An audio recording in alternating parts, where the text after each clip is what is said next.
पावसाळा सुरू होऊन 1.5 महिना उलटला तरी अद्याप दमदार पाऊस न झाल्याने वडवळ, नागनाथ आणि परिसरातील शेतकरी मोठ्या संकटात सापडले आहेत. पावसाने ओढ दिल्याने यंदाचा संपूर्ण खरीप हंगामच धोक्यात आला असून परिसरातील केवळ 20% पेरण्याच कशाबशा पूर्ण झाल्या आहेत. या परिसरात मोठ्या प्रमाणात लागवड केलेली जाते. टोमॅटो, शिमला मिरची, कोळी आणि पावसाअभावी करपू लागल्याने बळीराजा हवालदिल झालाय. वडवळ, नागनाथ आणि परिसरात अद्यापही मोठा पाऊस झालेला नाही. सुरुवातीला पडलेल्या रिमझिम पावसावर विश्वास ठेवून काही शेतकऱ्यांनी पेरण्या केल्या, मात्र त्यानंतर पावसाने पाठ फिरवल्याने आता उगवलेली पिके वाचवायची कशी हा मोठा प्रश्न शेतकऱ्यांसमोर उभा राहिलाय. येत्या 2 ते 4 दिवसात दमदार पाऊस न झाल्यास उगवलेली पिके पूर्णपणे कोमेजून वाळून जातील अशी भीती व्यक्त केली जाते. पाऊस नसल्याने भाजीपाला करपू लागलाय, तर त्यामुळे टँकरने पाणी विकत घेऊन पिकं जगवण्याची धडपड सध्या सुरू आहे. पिके डोळ्यादेखत वाळत असल्याने शेतकऱ्यांची मोठी घालमेल होत आहे, तर काही शेतकरी स्प्रिंकलर आणि टँकरद्वारे पाणी विकत आणून पिके जगवण्याची धडपड करत आहेत. मात्र टँकरचे पाणी विकत घेऊन किती दिवस उसने अवसान आणायचे आणि पिके कशी जगवायची अशी उद्विग्न सवाल शेतकरी विचारत आहेत. टोमॅटो आणि भाजीपाला उत्पादक धास्तावले असून वडवळ आणि परिसरात प्रामुख्याने टोमॅटोसह शिमला मिरची, वरणा आदी भाजीपाला पिके घेतली जातात. मात्र यावर्षी पावसाच्या लहरीपणामुळे भाजीपाला शेतीला सर्वाधिक फटका बसत आहे. पाण्याअभावी लागवड केलेल्या छोट्या टोमॅटोच्या रोपांची वाढ पूर्णपणे थांबलेली आहे, तर उन्हाच्या चटक्यामुळे शिमला मिरचीची रोपे माना टाकत असून ती वाळण्याच्या मार्गावर आहेत. इतर पालेभाज्या आणि फळभाज्यांचीही अशीच अवस्था आहे. नितीन बनसोडे, एकमत डिजिटल, लातूर. चाकूर तालुक्यातील वडवळ, नागनाथ येथील एक शेतकरी आहे.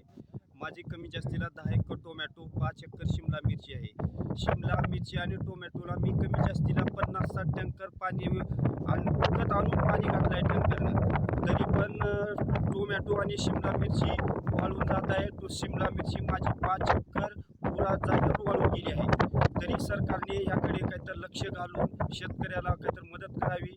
ही शेतकऱ्यावर आसमानी संकट आलेलं आहे एक.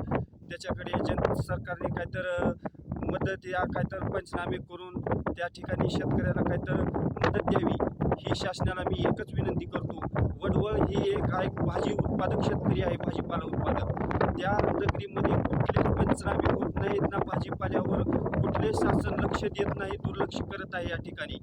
तरी शासनाला एकच विनंती की वडवळमध्ये येऊन या भाजीपाला पिकावर काहीतरी पंचनामे करून शासनाने त्याला मदत करावी, ही नम्र विनंती. खिरा पण होता, तो खिरा पण पाण्याअभावी खराब झाला आहे आणि पाण्याअभावी पाण्याअभावी खराबही झाला आहे.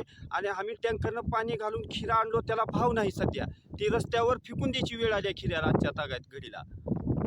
तरी शेतकऱ्याचं ही संकट, शेतकऱ्यावर काहीतरी सरकारने येऊन पंचनामे करून शेतकऱ्यासाठी काहीतरी मदत करावी, ही शासनाला विनंती आपली.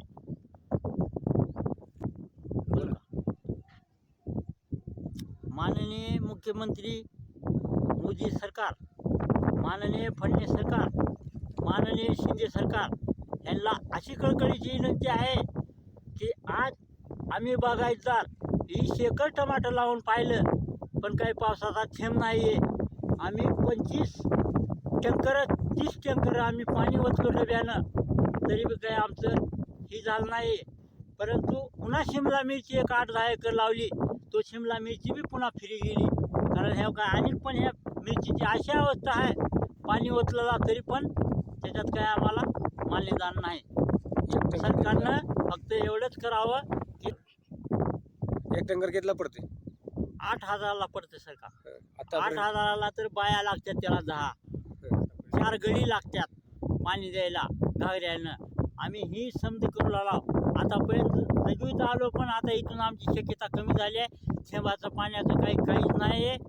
आम्ही सरकारला एवढी विनंती करतो कळकळीची की त्यांना आमच्याकडे थोडं पाहावं. जनावराला पाणी पाजू ना गेला एका टायमाला, पण या पिकाला घालला, पण त्याच्यात बी आम्हाला काही सफलता मिळणार गेली आहे. ही धन्यवाद. तुमच्या सरकारकडे काय मागणी आहे? सरकारला मागणी हीच आहे, आम्ही सावकाराचे याच बट्टीचा पैसा घेतलेला आहे, तो सरकारनं मान्य करावं आणि आम्हाला काहीतरी त्याचं मान्यदान द्यावं. आम्हाला हीच विनंती मोदी सरकारला